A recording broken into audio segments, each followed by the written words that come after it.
the XFL is not dead; it's coming back. But when you think about your time with it, how do you sum it up? Yeah, Steve, it's great question. I think that we it was an incredible ride. And I'd be remiss to say that certainly that 5-0 record was certainly attributable to the great coaching of June Jones and the great player development of Randy Mueller. Those two are just phenomenal. Both they were both phenomenal coming in. They did a great job putting that team together. And we just had some great experiences, great players. PJ Walker coming in. Doing what he did, and now having him in Carolina. We got Sergio Castillo is kicking for the Jets right now, and Edmund Robinson playing for the Falcons. So it was really great to see those guys move to the next level. And just on the other side, the fans in Houston just really embraced us, and it was just really great to see. I mean, we averaged 18,000 a game. We had 20 at our last game against Seattle before the pandemic hit. And the next game 4, we were hoping to have 25,000 against DC. And so it was really just phenomenal to see how the fans, took to it. I think in turn, how we also, I think what was great about the XFL was the fan interaction, the ability to get that access that that many fans were looking for. And I think that's what really, set the league apart early on. I mean, both in all the markets, I think we're doing great. St. Louis was on its way to having 40 to 45,000 at one of its games. Seattle had 30,000 at its game. DC invented the beer snake, and so they're doing some great things in all the markets, and so it was really just phenomenal to see first putting it together and then watching it actually in motion was wonderful. And yeah, unfortunately, with the pandemic, obviously we couldn't see it through, but it was a great experience. Yeah, and if you want to really be pressed to say the glass is half full, at least you're forced to stop, assess what happened, and figure out what went wrong, what went right. Because if nothing, you're not allowed to move forward with what you were doing. So at least you can look, and there's so many positive indicators. I mean, as president of the team, toot your own horn if you want here. How much do you get to take credit for what was done, or how much was it just luck, or different? Maybe it's just really the team itself that you had helped assemble. They were able to execute on such a high level. Well, we had we had a great, on and off the field. That's a great question as well. On and off the field, it's always a team effort, right? We had an incredible staff in Houston.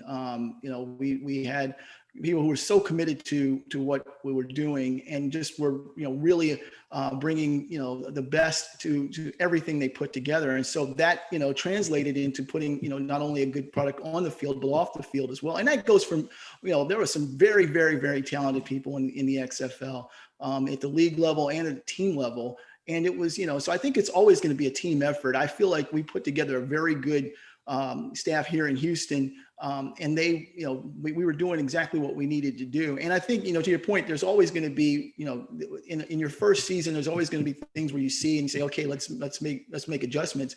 And I think even we got to see that in real time. We made adjustments from game 1 to game 2, home game 1 to home game 2.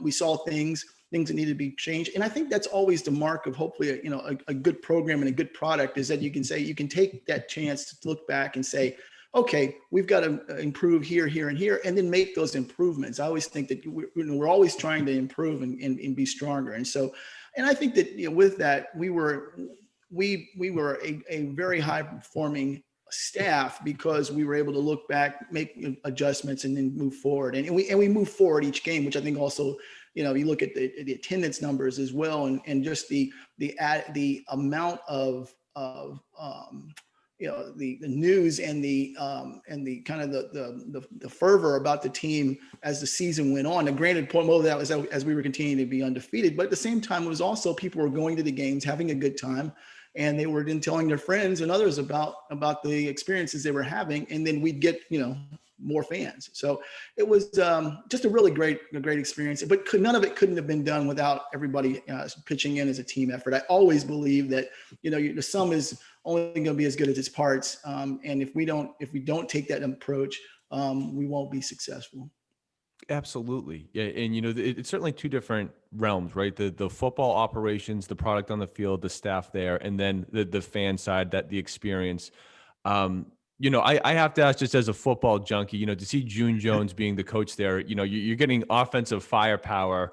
It's But across the league, so many good coaches, so many good talent. Like, I mean, incredible. really, the Bob actual, Stoops. I mean, it was awesome to see that, like, any casual football fan could look at any team and be like, I recognize that name. I recognize that name. yeah. My big hope for the XFL, just me personally, was, to ultimately be in a position where something similar to the G League, something similar to, baseball's, double A, triple A system, I would really love to see if, the coaches are there and these are talented young players that maybe just didn't have a chance to get their crack at it, that it ultimately becomes a place where the barriers to change from one league to the other are minimized. I mean, was that ever something? And again, it was a short season. I'm sure that maybe this was a hope, but didn't get a chance to really take off. Was that ever something that was part of the discussion? Oh, absolutely. I mean, just look at PJ. I mean, PJ is a great case in point. PJ was practice squad player for the Colts, and probably not getting a lot of reps at the level he was at.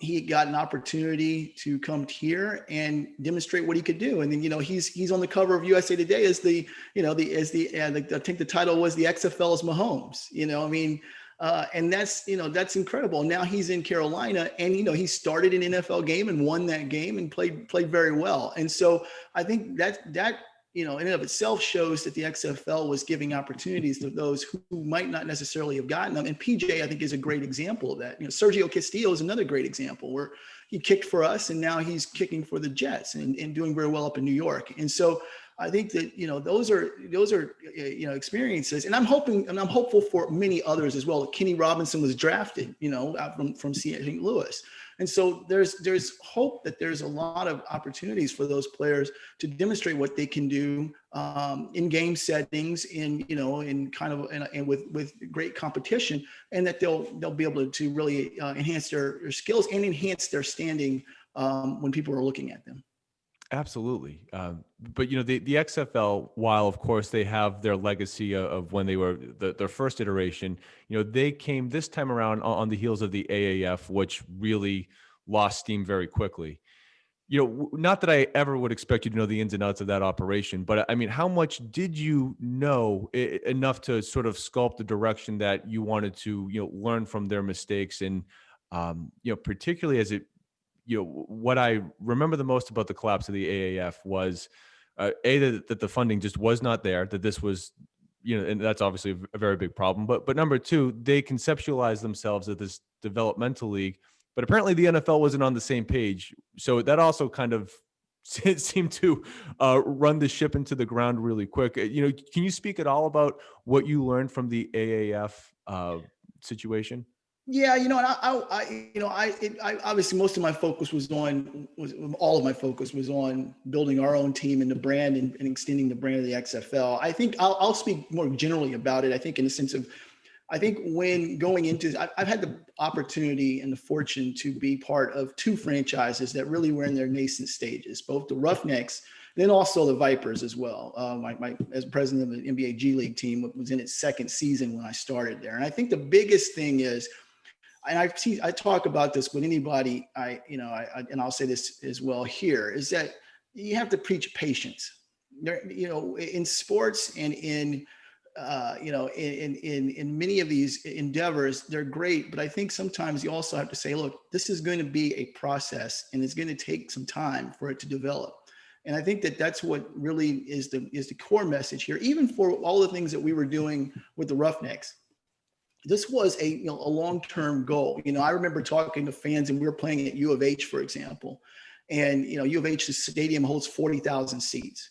And originally right out the gate, someone would say, "Oh, it's Texas, it's football. You're going to fill a stadium, 40,000 seat stadium." It's not really. No, we're not. We're not going to fill a 40,000 seat stadium.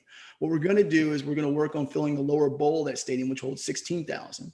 And then we're going to work, to fill in, and then we open up a second deck, and then we open up another deck. But those things take time, and over time and years, and as your brand builds, then yeah, you start setting those goals and paths. And I think that's what really, what has to happen. I think generally when in any endeavor, particularly in the sports world, is you really have to have that patience and say, okay, here are my goals. They're modest ones in year one. We're going to build upon that in year two. We're going to build upon that in year three. And particularly off the field and building a brand, you really got to have that in mind, and that there's going to be times where, and have those goals in check. And so I think the XFL did, quite frankly, in XFL 2.0, I think they did a very good job of that. They announced in 2018, didn't start play for 2 more seasons. I like what the new ownership group is doing as well in taking that time to rebuild as well, because it does take time. It takes time to get the infrastructure in place. And it's, and I think that's one thing that's somewhat lost sometimes, is that people don't realize how many things go in to the production of a sporting event in a game. And there's so many things that are in play that you really need that time to build that infrastructure and build out those things. And even then, after we do those things in game one, we still saw things that we needed to adjust after all the planning, a year of planning to prepare for the game. Once you actually see it in motion, you're like, okay, we got to make an adjustment here on this. Parking's got to be different. Concession, the way we're getting people in, that's got to be different. Getting people, getting a better Wi-Fi at the stadium got to be different. Those kind of things are all things that you see in real time that kind of come forward. And so I think just globally, that's kind of, I'm kind of get back to your question about lessons. I think the lesson still is to continue to preach patience for anything that's starting out, to say, hey, look, build the plan, follow the plan, but recognize, and look, there's a way to communicate with the fans too. So, you don't want to patronize the fans and say, hey, look, we got this, and we're not, we won't share with you what's happening, but it's happening. And I think you still got to be fair to the fans and say, look, we're going to put a good product on the field for you. We're going to put a good product off the field for you. But there are things that, as we're building this, that you need to know about. And I think that XFL, quite frankly, did a really good job of making that of hitting that communication target with the fans. And we still have more room to grow with that. But I think that's the biggest thing as well, is that it's just got to, it's a question of really giving the time and the patience. Now, look, the flip side is once you've been given the time and the fans give you the time, you've got to follow through and execute. So. But I think, again, I would preach patience is the key. And I think the XFL 2.0, and I know that people don't really like to use that phrase, I guess, as much, but I think that's what they did. And, notwithstanding a pandemic, probably would have been able to build upon that in subsequent years. Oh, I think so. I mean, I think it was very evident that out of any, for something to just come in and have that level of success, I mean, there was nothing there to suggest that there wouldn't be substantial, year over year growth had they had the opportunity to keep going. And, just to wrap up the XFL talk, obviously, we know about the new ownership group headed by Dwayne "The Rock" Johnson, Danny Garcia. I know that you are the former president, but when you hear that they're going to be coming back in 2022, they're taking that time, as you said, what are your thoughts about knowing that, this is like the Phoenix, it's going to rise from the ashes and it will be here once again? Well, look, I think they have, they've got they put a great team together. Look, Dwayne Johnson, Danny Garcia, Redbird Capital, these are folks who know how to put on events. They know how to manage both content and media.